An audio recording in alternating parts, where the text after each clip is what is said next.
Welcome to MIJSC at IIMB Tatsujin Speak webinar lecture series. My name is Saideep Ratnam.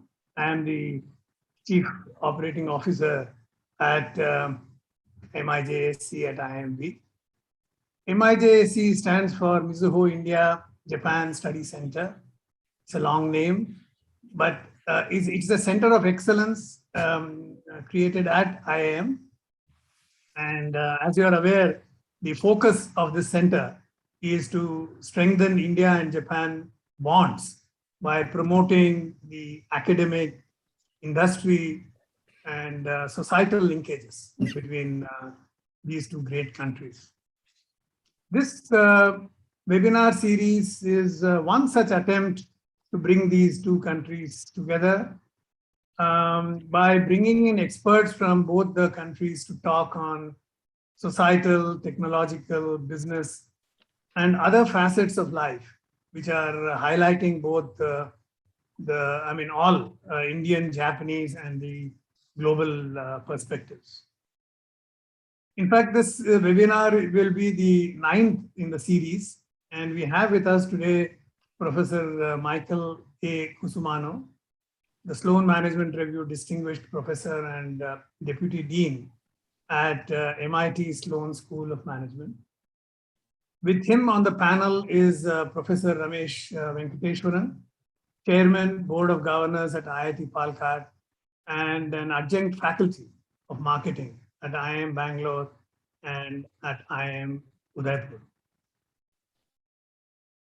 I have great pleasure to welcome Professor Kusumanow, and I will try to capture some of the highlights of his extensive experience profile. And for more than 30 years, he has conducted research and taught classes in software, company strategy, product development, entrepreneurship, as well as manufacturing, product development methods, both in automobile and consumer electronic industries. He was also the Special Vice President and Dean of Entrepreneurship and Innovation at the Tokyo University of Science, where he founded the Tokyo Entrepreneurship and Innovation Center. His latest book, The Business of Platforms, Strategy in the Age of Digital Competition, Innovation, and Power, which he was alluding to a few minutes ago, was co-authored with Annabelle Gower and David Yoffe, and it was published 2019 by Harper Business.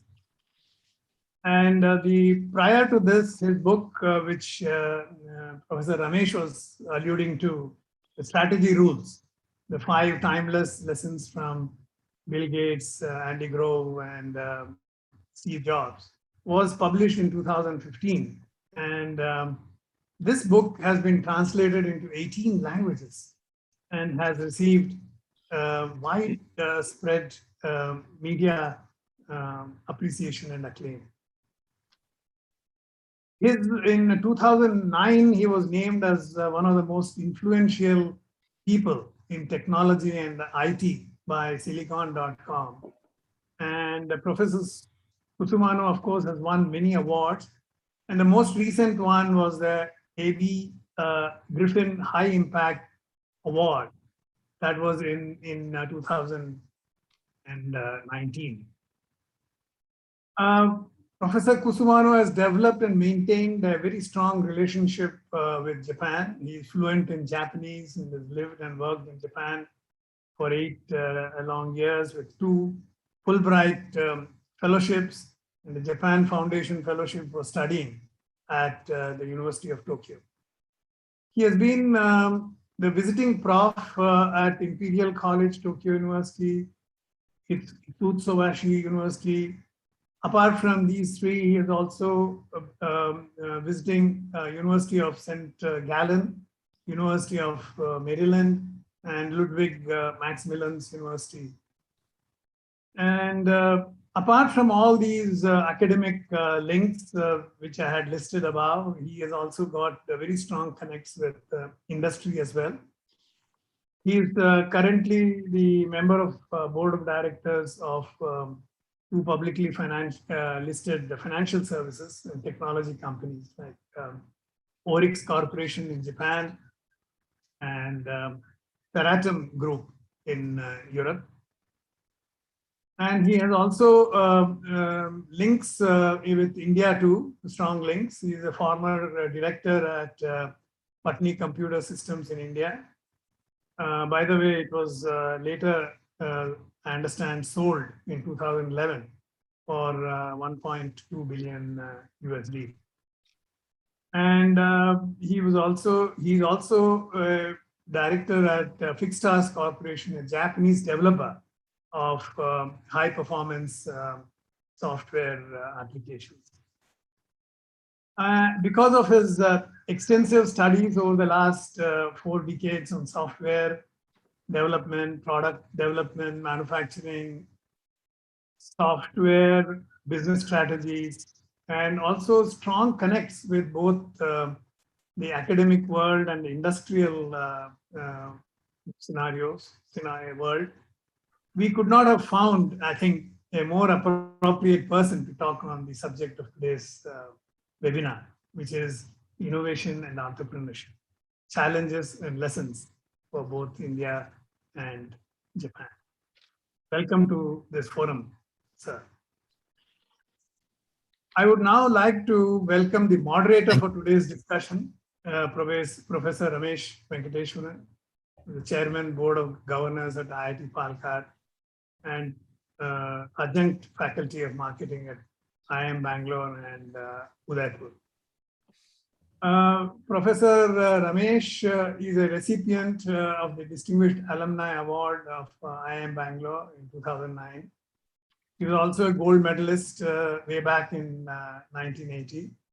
And we were classmates, by the way, of that batch.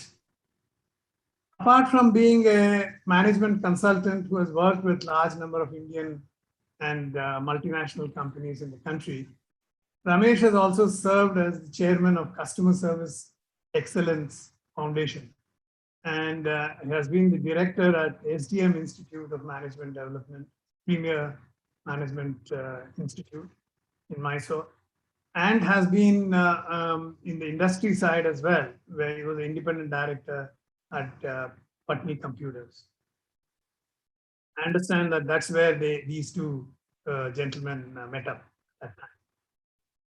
Professor Ramesh is also, apart from all these industry and academic links, he's also closely involved with various socially relevant issues and projects. So welcome to this forum, Ramesh Venkateshwaran. Thank you. I would like to reiterate the topic for today's discussion, which is innovation and entrepreneurship, challenges and lessons for India and Japan. Before I hand over to Ramesh to take the discussion forward, I would like to remind all the participants of this webinar that Professor Kusumanow has agreed to answer your questions at the end of our discussion. So please do key in your queries as and when you have them.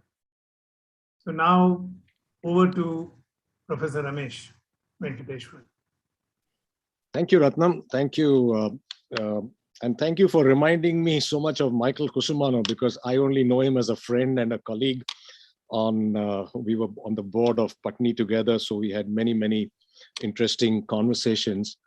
But yes, I think it's a brilliant opportunity to get a really solid, distinguished person for this particular webinar. Michael, thank you for accepting this invitation so promptly from my side. It's good to know that we are still friends. Absolutely, right, and my pleasure. My pleasure. I only wish I could be with you physically. I hope exactly. I hope we're going to do that soon. Right. I'm not going to take away much time because we need to listen to Michael, but all I can say is that roughly the format we're going to have is Michael would probably give us some sort of part of his insights for about 15 to 20 minutes. And we will then open it to some sort of question and answer session. So feel free to put in your questions, and we will try and moderate it. I would ask and request the audience to keep the questions as focused as possible, so that the answers can be specific to a question or a doubt or an issue that you might like to look at. I know that for the next 45 to 50 minutes, we're going to have a great time, because Michael, I use your books. I think they're excellent books for management schools, and for the audience, I think it's important to remember that Michael comes with fantastic knowledge of Japan and the US, definitely. And it's also the old school, or the old industries, the Toyota, the conventional industries. And he's done some remarkable work with current industries like the IT and so on. So we are really talking about a person who's done everything, the wide spectrum. And we will leave it to you, Michael. So over to you, and look forward to the next 60 minutes. All right, great, thanks. Let me share my screen, okay? Yes. All right, and so there's lots of things I could talk about, but since this is a Japan Study Center, I thought I would share some of my experiences and what I learned from working with Tokyo University of Science and a specific MIT program, and extrapolate what can we learn about innovation and entrepreneurship, both for Japan and India. Okay, so that's the topic. So first, let me give some background on the program that we had. So at MIT Sloan School in 2012, several of my colleagues created this program they call REAP, Regional Entrepreneurship Acceleration Program.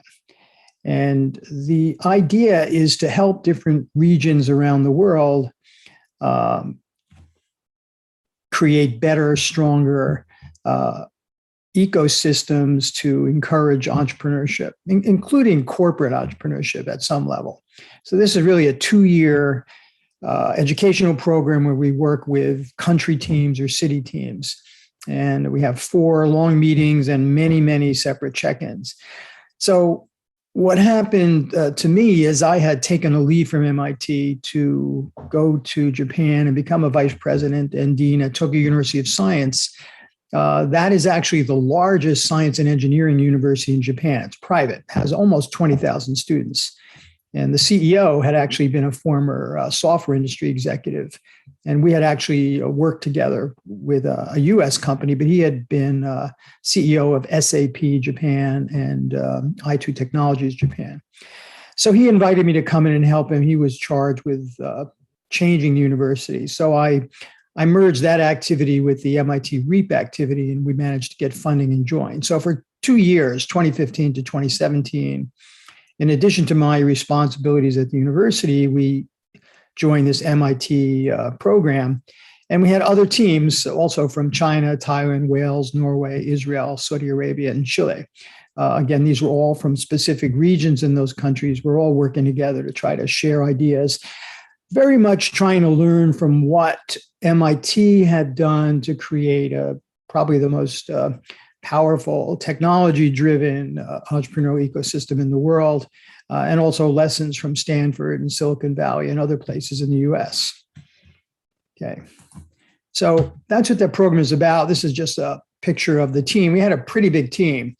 The MIT REAP program allows you to send up to 11 people for each of the meetings at MIT. We had 15 or more people attending our monthly meetings in Japan. And these are broken down by different areas of stakeholders, university, corporate, government, risk capital, entrepreneur. I'm going to get back to that in a moment.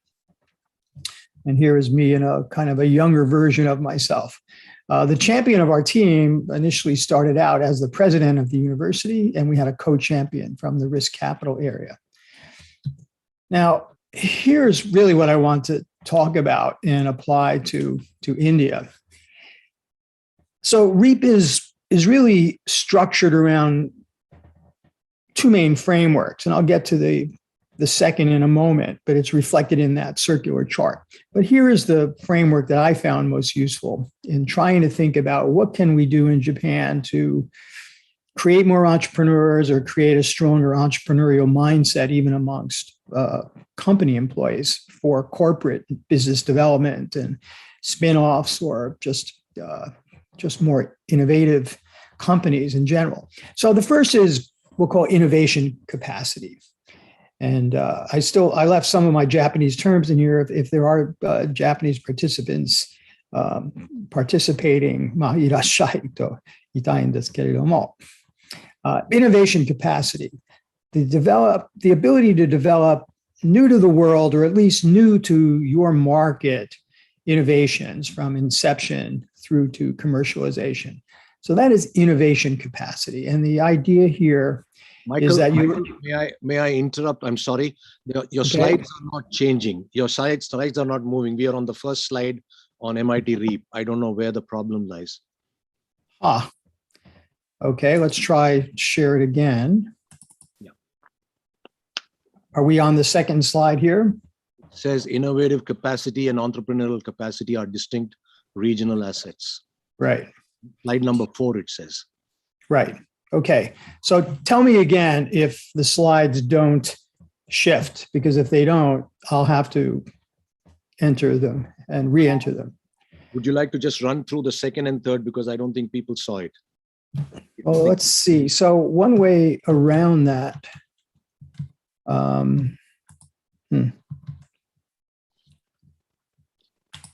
Okay. All right. So one way around that is not to go into presentation mode. Okay. Are these flipping? Do you see these now? Yes, we are good. Okay. All right. So let me stay off of presentation mode. Did you see this slide, the REAP initiative? Yes. Yes. Okay. And I was just showing this picture of what the REAP team in Tokyo looked like. Okay. But I want to go into the components. But as I said, it was a large team, but organized around these different stakeholders. Okay. So let me get back to the key framework. As I said, the two critical frameworks, innovation capacity and entrepreneurial capacity. So to create innovations and bring them to commercialization requires, we believe, universities to educate managers and engineers and marketing folks and everyone else you need to run a company. You need central R&D or some kind of divisional level R&D, product development in companies, possibly universities or government labs as well. You need a network among the researchers so they can share what they're learning. You need things like medical centers or government labs, but these are all parts of the infrastructure that helps a country or a region develop an innovative capacity.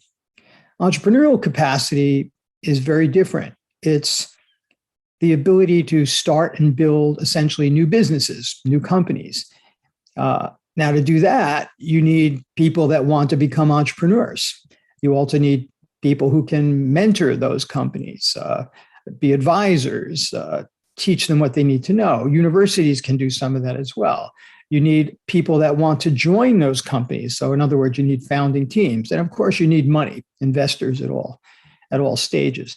So this is the core distinction. And then we can look at different countries and regions through this lens. So here's a chart prepared by the REAP staff, one of our former MBA students who became a doctoral student. He's now a professor at Columbia Business School, Jorge Guzman. And on the vertical axis, what it's measuring here are the number of patents produced per million population in a particular country. Okay, so this is a proxy for innovation capacity. The horizontal axis is the number of new companies registered, also normalized by population. This is per 1,000 people. Okay, so if we look at this, and here's what we were facing from the Japan case. Japan here, as this indicates, is actually very high, number 2 in the world amongst developed countries at this time in what we can say a measure of innovation capacity, creating patents. And until recent years, actually, Japan was ahead of Korea. Korea is number 2. But if we look at what this means for the bottom axis, Japan was very, very low in the world in creating new companies relative to the size of its population, basically along with India. Now, India is low on both dimensions, very, very low on both dimensions. Among this sample of companies, it's basically the lowest for either creating patents or creating new companies and registering them. The sweet spot is probably somewhere in the middle. Now, we don't have every country on here. We don't have China for problems of getting data. So obviously, India and China have issues because of the enormous size of their populations. So that would make all of these numbers very difficult to rank high on. Israel is probably in a pretty good sweet spot here, the US as well.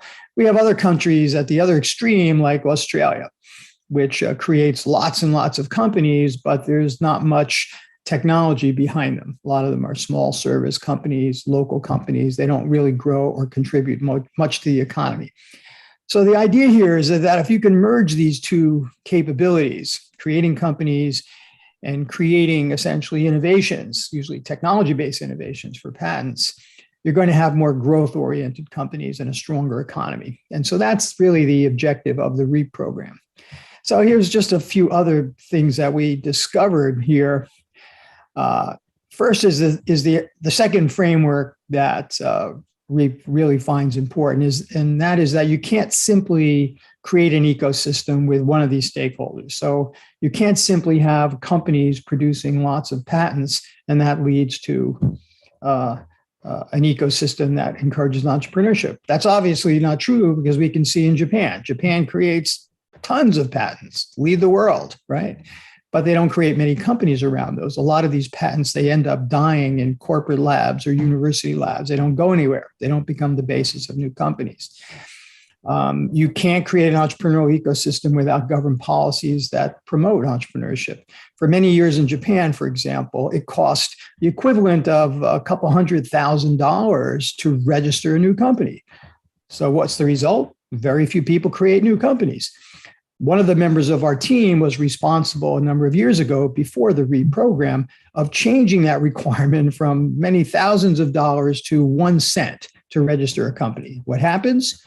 You get more companies to register. So there's an example where government policy can impact entrepreneurship. There's also R&D credits and other things that can happen. If universities have no courses or training or programs like business plan competitions and entrepreneurship, students don't get exposed to it. So they don't think of themselves as potentially becoming entrepreneurs. They don't see the opportunities or believe they have the capabilities. So there's many ways to influence an ecosystem and many obstacles that a country might face. So I want to talk a little bit more about these as we go forward, but the core idea is you need multiple players working together in some effective way for an ecosystem to arise, like we've seen in Silicon Valley, California, the United States, or in the Boston area in the United States as well, and other areas around the world. Okay, so these two frameworks are really useful. Now, if we look at the history of Japan, we find that there's a long series of incredible entrepreneurs, and sometimes they worked with government policy and sometimes in spite of government policy. But going back to the 1890s, when the big zaibatsu were formed around services, and then World War II, more heavy industry companies, most of these still exist today: Toshiba, NEC, Hitachi, Panasonic, Nikon, Kobe Steel, basic heavy industries. The 1930s, which was the subject of my doctoral thesis that Ramesh alluded to, and I studied the development of the Japanese automobile industry and the innovations in manufacturing that came out of principally Toyota. These were companies led by engineer entrepreneurs in the 1930s. And they pioneered the automobile industry and a bunch of other industries, but autos and to some extent consumer electronics were the most important one. Post-World War II, Honda, Sony, NTT, these are companies around consumer electronics, telecom technology that were really pioneered with expertise developed during World War II and then directly afterwards. And then we kind of come to a cliff where entrepreneurship, new company formation really kind of nosedives in Japan in the 60s, 70s, 80s, and going up to the present. So that was the phenomenon we were wondering about. How did that happen? Why so few entrepreneurs in modern Japan? So for 30 or more years, Japan, as you know, was in really very much an economic slump, dominated by big companies that were not growing or growing slowly, and not the kind of dynamism that we saw in the American economy. So we have other data that can show this as well, that this is also new company registrations in Japan. And you can see this, there's a boom in the 1920s, there's a boom prior to World War II, and then during the war, after the war, a huge acceleration in the number of new companies created. A lot of these came from the dissolution of the large conglomerates, the zaibatsu, but there was quite a lot of healthy entrepreneurship. And then it kind of flattens out, and as Japan goes into kind of a slump beginning around 1989, 1990. Some other data we had, look at the startup ratio relative to the number of new companies relative to the number of total companies in an economy. Japan is kind of at the bottom of the developed nations. Brazil here is at the top. We don't have India in this. These are the more developed nations from the OECD data. But Japan is at the bottom there. That's a problem. Another piece of data here, Japan has a lot of small companies, but the number of new companies, startups, is very low, and companies persist. So Japan also had the oldest average age of the number of small companies existing in the economy. So they form companies in Japan, but they just kind of go on forever. Often they become suppliers to big companies rather than entrepreneurial, growth-oriented companies. Here was another striking set of data that we collected. This is from the Global Entrepreneur Monitor. How many Japanese of working age thought becoming an entrepreneur was a good career choice? About 30.9%. Compare this to the US, almost 65%. Compare it to the UK and China, over 60% as well. Even Germany, high. How many Japanese of working age thought that there were opportunities for them to become entrepreneurs? Only about 7% of the population, compared to more than 50% of the population in the US. How many thought they had the capabilities to become an entrepreneur? About 12% of Japanese, compared to over half of Americans, and quite large numbers in places like the UK as well. How many were held back from becoming entrepreneurs because of a fear of failure, right? We know something like 90% of all startups fail on average around the world. More than half of the Japanese population were afraid to fail. Whereas in the United States, it was about 30%, in China, Germany, UK, also 30, 40%. So this is a huge problem, and much of this is cultural, but also systematic. So in Japan and India might be similar in some respects, but most recruitment of people to work in large companies or government occurs as they're graduating college, and they don't really get a second chance. So if you're graduating college, you decide to join a startup company, and the startup company fails, your option to go to work for a big company like Toyota or for the government is over. You've lost that. So your options are to work for a foreign company or maybe a mid-size or small company. You could create your own company a second time, but older rules in Japan actually held entrepreneurs personally responsible for debts that any startup company created. They couldn't incorporate and protect personal debt. That rule has also been changed. In any case, you can see that there's a lot of elements going in here that were mobilizing against entrepreneurship in Japan. So we can look at this in a broader sense, going back to the 5 stakeholder framework. Let's take entrepreneurs, because I've been talking about them. They're risk averse. Few incentives to risk creating a company. Part of the reason is that Japan is essentially at full employment. There's a shortage of young people. Every young person graduating from a reasonably good university gets multiple job offers. So why should they take the chance of creating a company that is most likely to fail? And the big firm recruiting process, as I talked about. Also something our team identified as the mother-in-law complex. It's very hard if you claim to be an entrepreneur to have a girlfriend, to buy a house, to be accepted by your girlfriend or fiance's family. Japanese tend to think of people that claim to be entrepreneurs as being unemployed. So that works against it.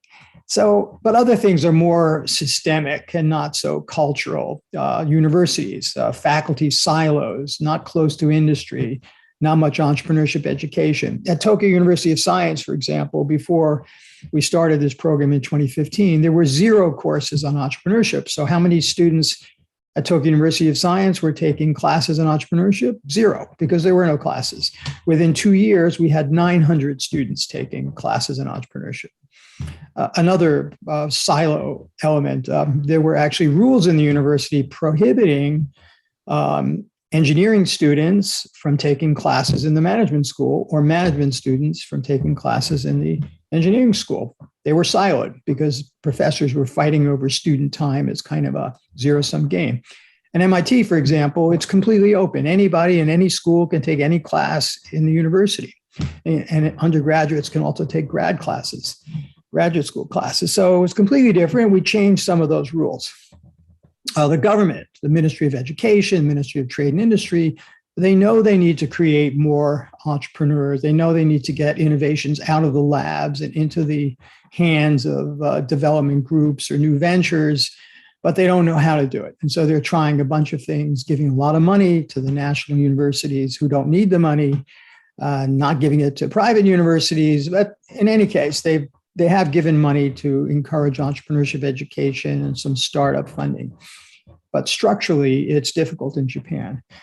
Corporations historically have had relatively weak ties with universities, some strengths in certain technologies, but not working much with venture capital or startups or taking advantage of mid-career talent. That is all changing and changing pretty quickly in Japan, where you have corporate venture capital companies created. You have some joint programs now more with universities.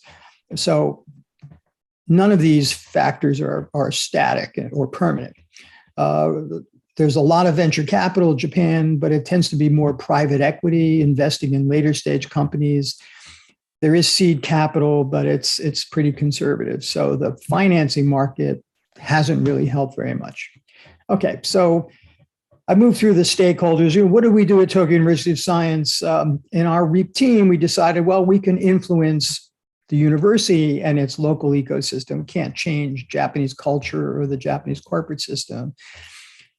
So we set up this center. We have a whole bunch of activities. I created a 3-year plan of activities, kind of modeled after what we had done at MIT over 30 years. But rather than take 30 years to create the activities, we basically launched them within a 2 or 3 year period, organized around different hubs, focused on education with some other networking and nurturing activities like an accelerator, business plan competition, some seed funding, a whole bunch of classes, including requiring some entrepreneurship classes in the management school for people on a particular track, and also changing some rules to bring engineering students and management students and science students together in the same classroom. And it's worked pretty well. We have the website going on there. These are some of the activities we had, startup weekends, hackathons, business plan competitions, all these activities that even if the students don't create companies themselves because they'll go to big companies, but they can at least have an entrepreneurial mindset, be better engineers or better managers in big companies, and maybe become entrepreneurs or mid-career entrepreneurs at some point. All right, so what does all this mean potentially for India? So we have a lot of challenges for Japan. The Japanese universities and government and corporations are working on all of these issues. But in Japan, they started out with a very high innovation capacity. So the challenge was to just translate that more into startups, make the population less risk averse, make companies less risk averse. In India, you have a bigger challenge. The innovation capacity of the nation is relatively low by a number of measures that we might have. I've worked in India quite a bit with companies. I was on the board of another fintech company for a while. Clearly, there's tremendous innovation capacity and entrepreneurial energy in India. How do you harness it? How do you bring it together more into an ecosystem that works together? So we think research is important. to create more growth-oriented companies rather than companies that just become small players or service companies. There's tremendous absorptive capacity in India for foreign research. Here's an advantage, actually, I think India has over Japan. I think some of the Indian universities are better than the Japanese universities. Japanese universities may have more money, but they're in these different silos, and they're just not very functional. So they don't have good business schools like IIMs in Japan. They don't have IITs in Japan. They have a couple universities that are very strong, University of Tokyo, Kyoto University. But you actually have an advantage in India for absorbing foreign research and doing research. It takes money to do that. What is the government role in India? How can it be improved to work across this ecosystem and get these players to work together? There are many expats from India who become entrepreneurs, incredibly successful entrepreneurs in the United States, billionaires. Some of them go back to India, but many of them don't. How do you tap their innovation capabilities and entrepreneurial capabilities a bit more? So on the entrepreneurship capacity, I think it's useful to think more systematically about what are India's strengths, what are the weaknesses, how can they be applied to entrepreneurship more systematically. And again, I have some questions about this too. I don't know the answers, but how do people view the social status of entrepreneurs in India? Does the average Indian college graduate believe he or she has the capabilities to be an entrepreneur? What are the opportunities to become entrepreneurs? And how can you create more of those? Is fear of failure working against entrepreneurship in India like it has very much in Japan, but not in China, for example? So my sense is India is a more, in many ways, open society at certain levels than Japan is. And you have more opportunities in India. If you fail at a company, you have an opportunity to do something else. So my last slide here is how can we make the whole of India greater than the sum of the parts, at least for ecosystem development? Looking at the 5 stakeholder model, how can India's different ecosystem members or players work together better? Universities, government, corporates, the people with money, and also entrepreneurs. So that's the challenge that I think India has. It is the challenge Japan has. And hopefully that can be the basis of some discussion. Okay, that's it. Thank you. Thank you, Michael. Thank you. Short and sweet as always. Thank you. And yep, I think there would be a lot of questions to ask, and I'm going to kick it off with the first one. Not my question, but it's from Himanshu Shekhar. He says, Prof, you showed that the 1960s to 70s were very good for entrepreneurship in Japan.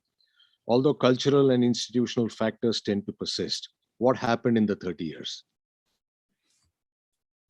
Yeah, so it wasn't so good in the 60s and 70s, but it's been getting progressively worse. It was much better in the 50s and 40s and 30s. So what happened? So my theory here, and by the way, I will share my slides with the team in India, and they can forward them to, well, I could even put them in the chat. Should I just add them to the chat? Then people can download them directly. I can do that. But let me answer that question first. So what I believe happened is Japan became almost too successful. So I have another talk that I give in Japan saying that big companies in Japan became too successful. They became the place to work. They became very large. They kind of sucked up all the talent in the country. And people wanted to work for those companies. And as they kept growing with exports as well as a domestic economy, they basically hired people that normally would have maybe in the US become entrepreneurs. And as I said before, there's now a shortage of young people in Japan. The population growth has been flat for decades. And so there's tremendous competition for talented graduates of University of Tokyo, Tokyo University of Science, Kyoto University, Waseda, Keio, et cetera. So there's not a lot of excess capacity of people. And then there's this problem of fear of failure. So the corporate recruitment system, as I said, is tied into being a university graduate. So Japanese companies screen their employees by universities. So if you don't join that system when you're graduating from college, you're basically closed out of it and your options are much, much limited. So I think those factors happened. Corporations invested a lot in innovations, but they didn't really know how to do new business development or work with spin outs and that kind of thing. So Japan just kind of closed up. It's fundamentally it became a conservative society as people became very prosperous and they didn't want to take risks to alter that. That's a dynamic that I think happened in Japan, and it could change. I mean, it's changed before in Japan, but it has to get really bad for the economy before people change some of those systems, like the corporate recruiting system.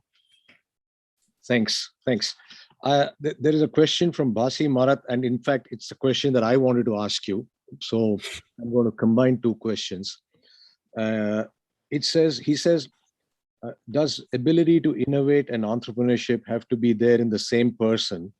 I ask in the context of tech entrepreneurs. And I'm going to add to that a very interesting statement I read in your article called The Puzzle of Japanese Innovation and Entrepreneurship. You've written this in 2016 in a communication of the ACM. And you have made a very strong statement. You have said success of entrepreneurship, the single most important factor in predicting the success of a technical venture was the existence of a team member with a background in sales or marketing. That's right. You had said that. So I'm quoting from your article. Any comment on that in the context of this question also saying, yeah, that's a very interesting point that you made.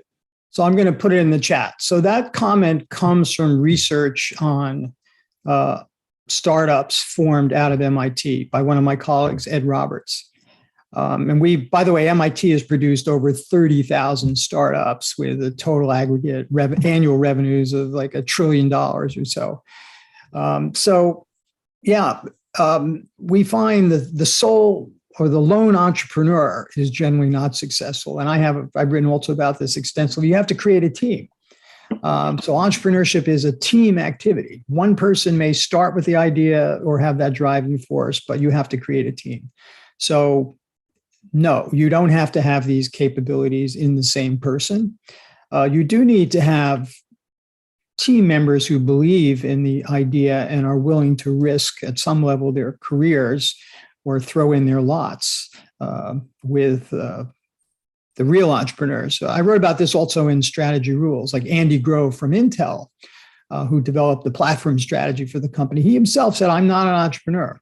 He threw his lot in with Gordon Moore and Robert Noyce and a bunch of others who quit Fairchild Semiconductor and created Intel in 1968 to commercialize essentially the semiconductor technology that Fairchild had researched, but was not able to really commercialize into semiconductor products like memories, later on microprocessors. But he was not an entrepreneur. He was a manager. And he had a PhD in chemical engineering from Berkeley. So he was also kind of a scientist, but an engineer. So you need to put those skills together. So could that be one of the reasons why entrepreneurship, we tend to link innovation, the innovator must be an entrepreneur.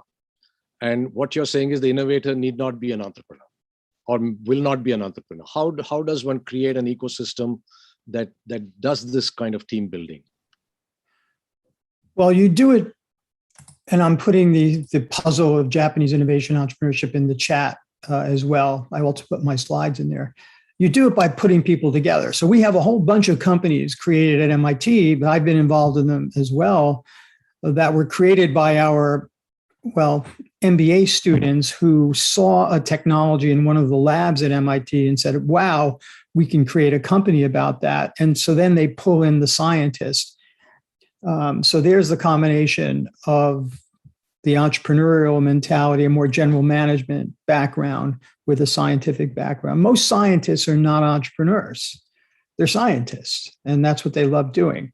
but you've got to put them together. And also that's why it was so frustrating at Tokyo University of Science when they had rules in the university preventing engineering students in one school from taking classes in another school. And so engineers were not presented the opportunity to experiment with a business plan or a hackathon. And the management students were not presented the opportunity of looking at technologies and thinking about how can we create a company around this or a new business. Yep. So, I mean, I think this is the challenge that we are facing, because when I look at, I'm grappling with this as on the board of an IIT, and I get the sense that what we have been, and I'll be happy to hear your view on this. I somehow feel what we are looking at is trying to make entrepreneurs out of engineers. And the reality is that not everybody who goes to these kind of school has the entrepreneurial spirit. And you made a very interesting statement that the schools were made conducive to entrepreneurs. You know, you're running those programs for entrepreneurship. And do we need to rethink the model itself of education for entrepreneurship to facilitate people with an entrepreneurial mind, rather than trying to make entrepreneurs out of people who come to colleges? Yeah. So, two thoughts on that. So at Tokyo University of Science, I concluded that there was no way we were going to transform all these thousands of undergraduates into entrepreneurs, because there were so many opportunities for them in industry, they would not take the risk. So our goal was to introduce them to what entrepreneurial thinking was, the entrepreneurial mindset. So we had classes where they had to take an idea and build a business plan around it, or have a hackathon session. You know, how might you apply blockchain to creating new products or services? Just to give them experience with creating something new and thinking through the process of how do you take an idea and turn it into a commercializable product or service. And our objective is really to make better engineers and managers or research or bench scientists for companies and industry. In the process, though, we did actually create some entrepreneurs. And sometimes it was a combination of professors' research being seen by students or graduate students and form a company. So we did spin out some companies in software-based learning, robotics, robotic assist technology, and a few others.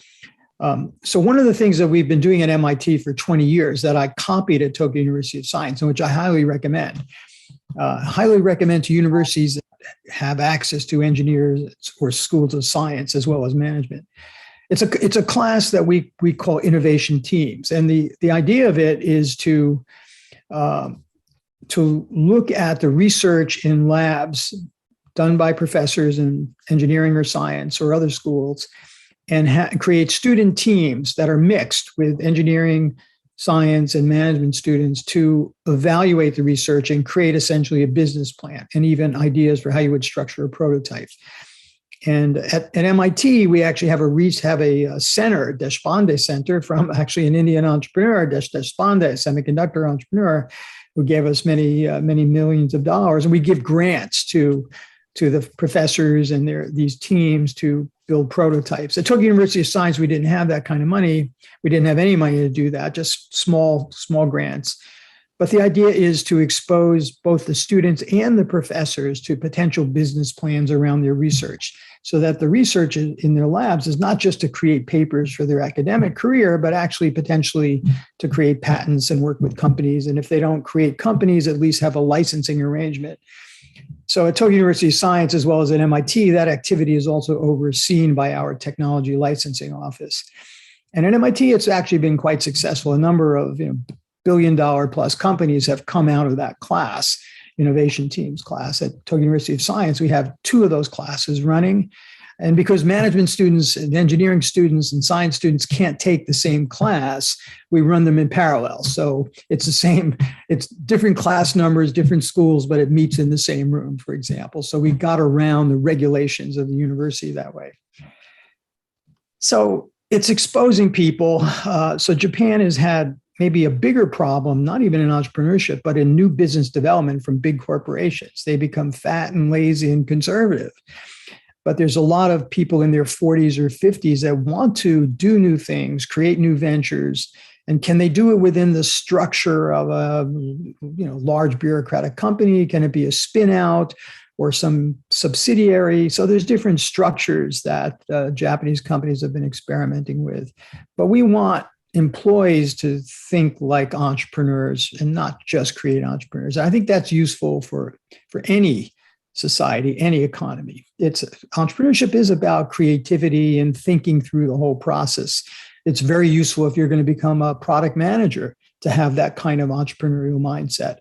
Or even if you're going to be an accountant, just to understand different phases of expenses in developing a new product, right? So it's useful for everybody. So I think the challenge is we link innovation and entrepreneurship. Innovation is required for everybody. And entrepreneurship is about trying to get into spin-off into businesses and so on and so forth. And therefore, Right. You need an entrepreneurial streak in everybody. That's what. Yeah. Yeah.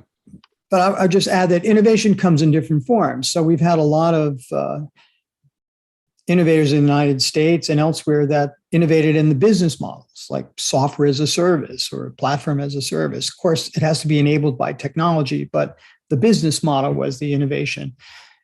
Or Uber, which is a bad business model because it's really venture capital and investor money subsidizing the rides or taxi rides. But the idea of a sharing economy type of platform and marketplace for gig economy workers is a business model innovation. And then you figure out the technology to enable it. So innovations can also come from your management schools. They don't have to come just from the engineering school or the School of Science.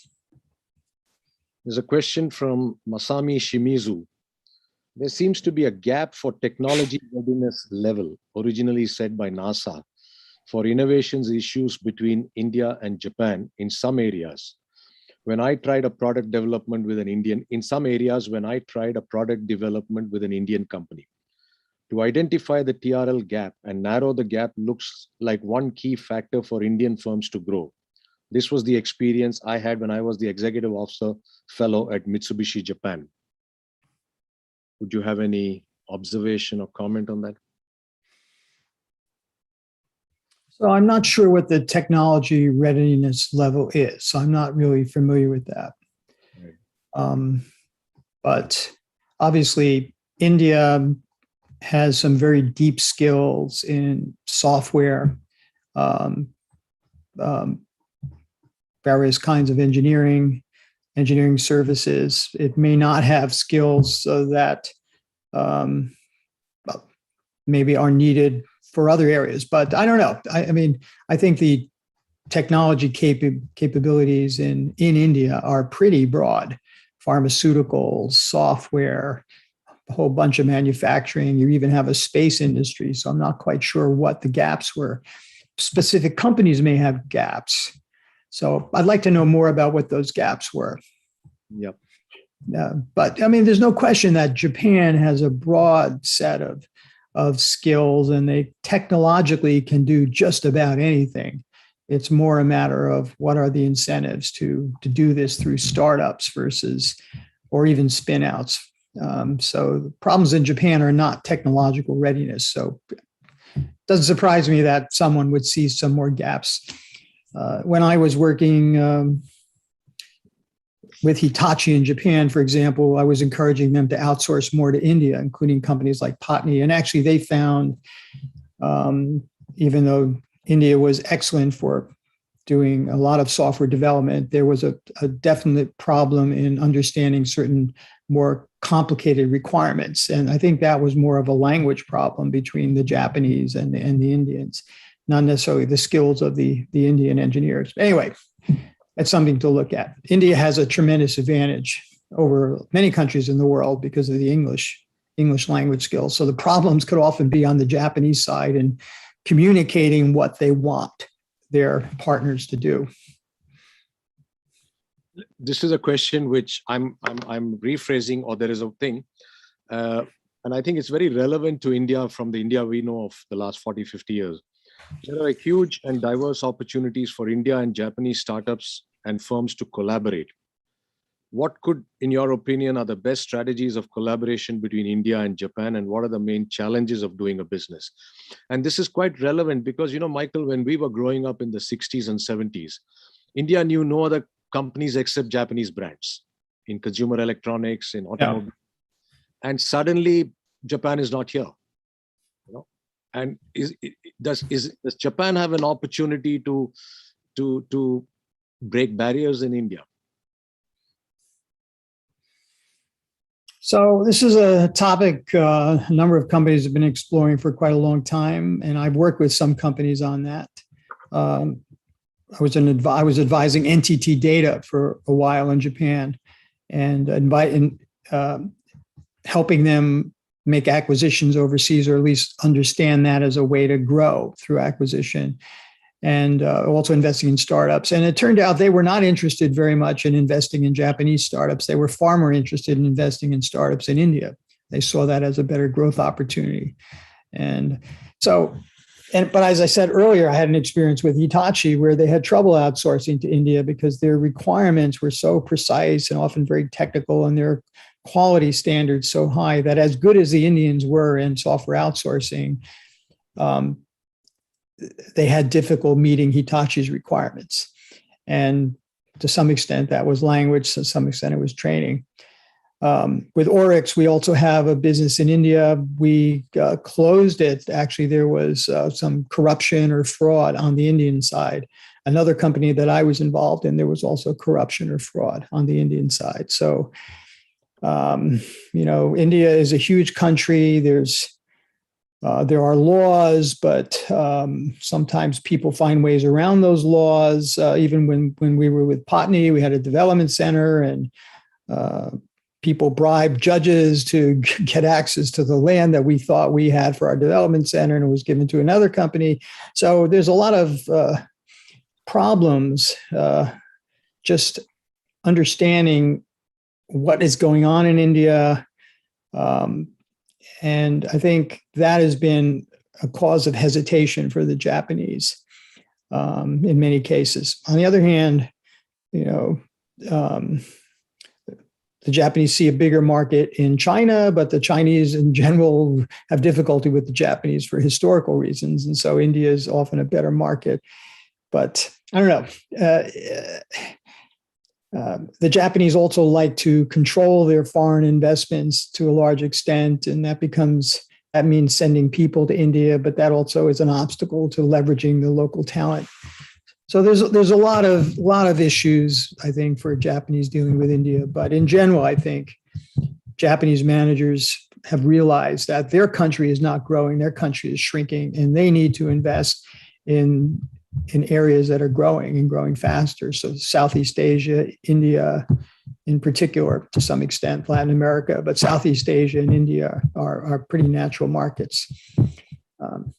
So I don't know what more I can say about that, except it takes quite a lot of effort to understand and monitor what is going on in India if you're sitting in Japan. And there's people are often afraid about what will happen to these investments. Can they trust the people that they put in these positions? That's an issue for the Japanese.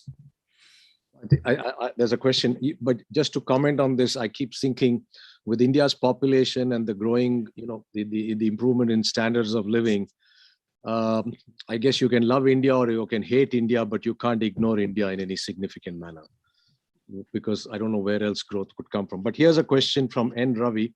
Has digital technology irreversibly skewed innovation away from manufacturing and towards services?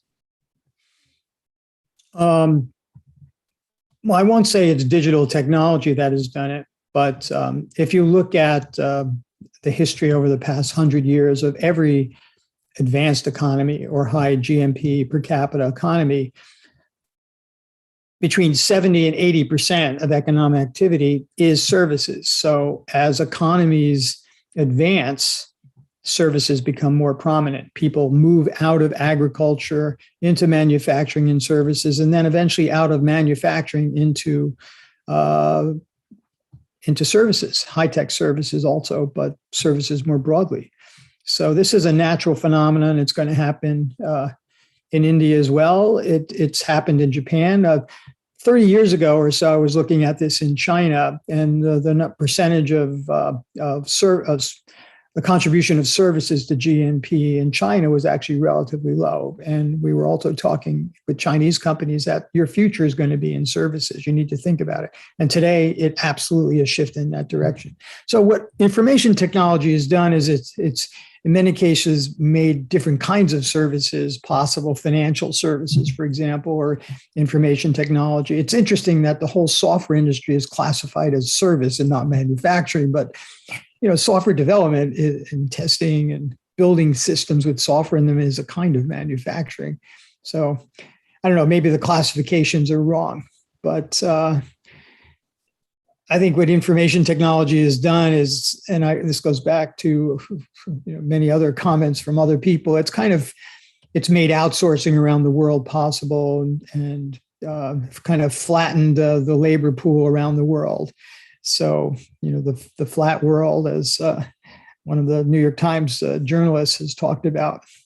So it's created more opportunities and probably more in industries we call services. But manufacturing will spread around the world too. And it's far more efficient to manufacture automobiles that you want to sell in India than to make them in Japan and ship them by boat over to India. But you have to have the right supply chain and controls to do it in India. And that's already happening. So you'll find, I think, far more manufacturing in India 10 years from now than you find now, just like 10 years ago compared to today. But you also find more services, financial services, back office services. And we've seen that increase in India over the last 20 years too. So it's not, so anyway, the bottom line, and academics always give long answers to simple questions. I mean, that's because we make our living from long answers, but it's not digital technology itself that's forcing that transition. I think it is economic development. It just shifts where the population goes. As you have more automation in agriculture and manufacturing, those people will move to other jobs in the economy, and they tend to be classified as services. Right. But there's a big difference between flipping hamburgers in McDonald's and writing software code for Microsoft, right? Even if they may both be classified as services by some governments. Great. Michael, we are at 7:02.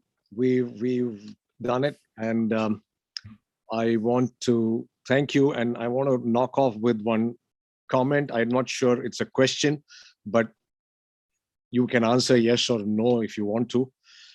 Dr. Srinivas says, Professor Edward Deming has the reputation of contributing to Japanese growth. India has a different set of challenges. Will you be the modern version of Edward Deming for India? Huh. Well, that's a very complimentary question. By the way, I knew Edward Deming. I met him a couple of times. But no, I think the answer is no. So Deming was a unique person at a unique point in time.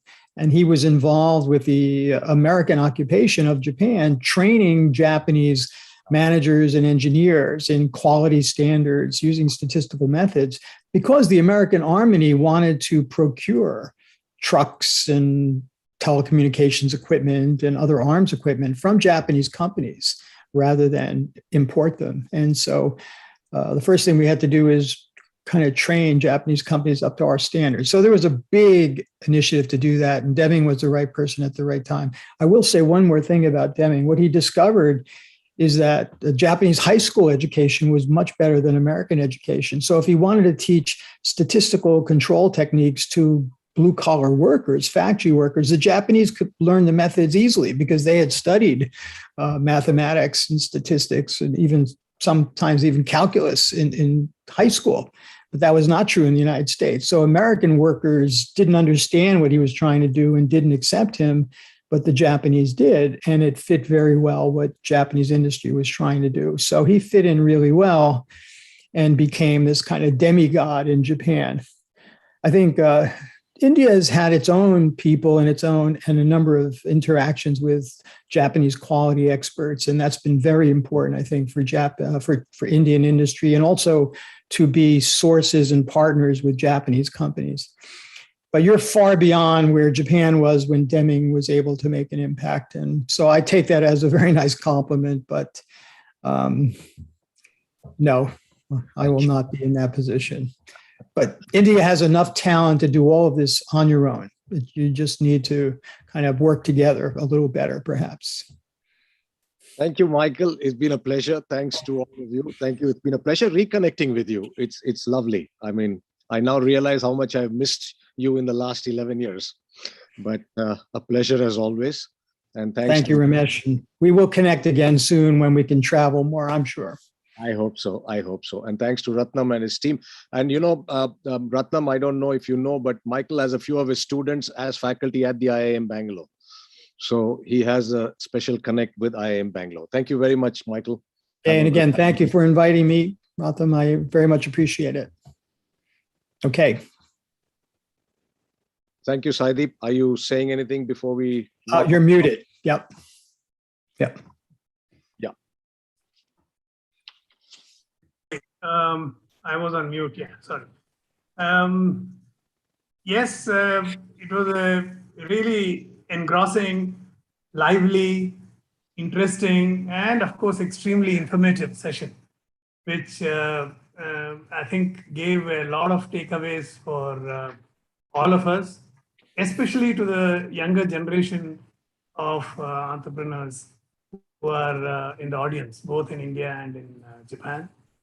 I think the depth of the questions and the comments that have come from the audience is a true reflection of what an outstanding event this has been and how well it has been received by the delegates.